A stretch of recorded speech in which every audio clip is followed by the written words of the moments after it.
Are you someone who rolls their ankle each and every netball, basketball, rugby or soccer season? Have you ever taken the time to properly rehabilitate your ankle injury? Unfortunately, after the first instance of ankle instability or rolling your ankle, the ligaments in your ankle may be torn to some degree and do not get replaced with lovely shiny new ligament tissue, but scar tissue instead. Ligaments join bone to bone, and their primary role in the body is to stabilize a joint and protect it from further injury. The body does its best at repairing the ligament after an injury, but often the ligaments remain a little bit loose or lax, and this puts your ankle at further risk of another episode of instability.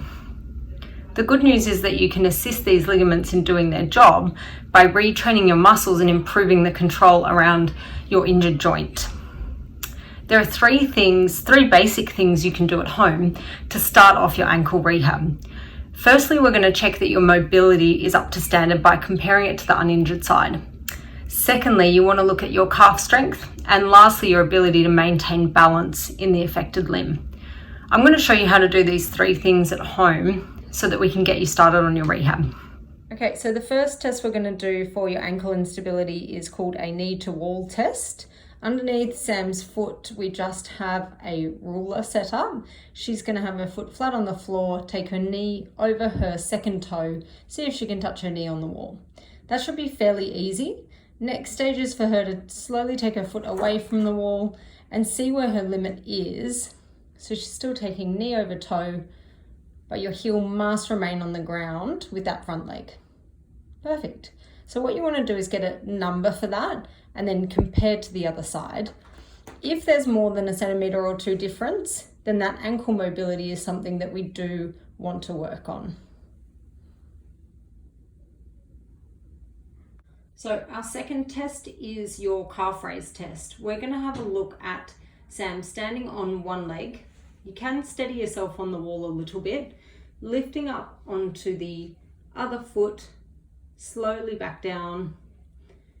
And Sam's going to do as many calf raises as she can until she can't do any more or until she really slows down, and then compare that to the other side.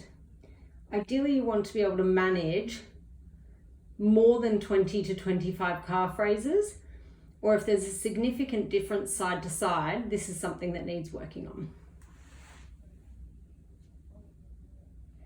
Okay, so the last test we're going to do is have a look at Sam's balance. So she's going to stand on one leg, slightly bend that standing leg, and see if she can maintain her balance for at least 30 seconds without placing her other foot on the floor.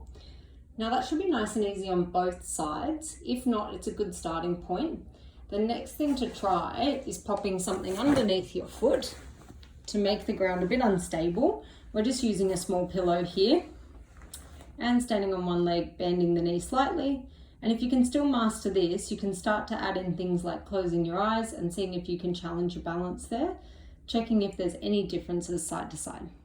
Okay, so now that we got Sam to demonstrate our three first tests for ankle instability and any differences in your balance and strength, the easy thing is that those three can just become your first exercises to start with.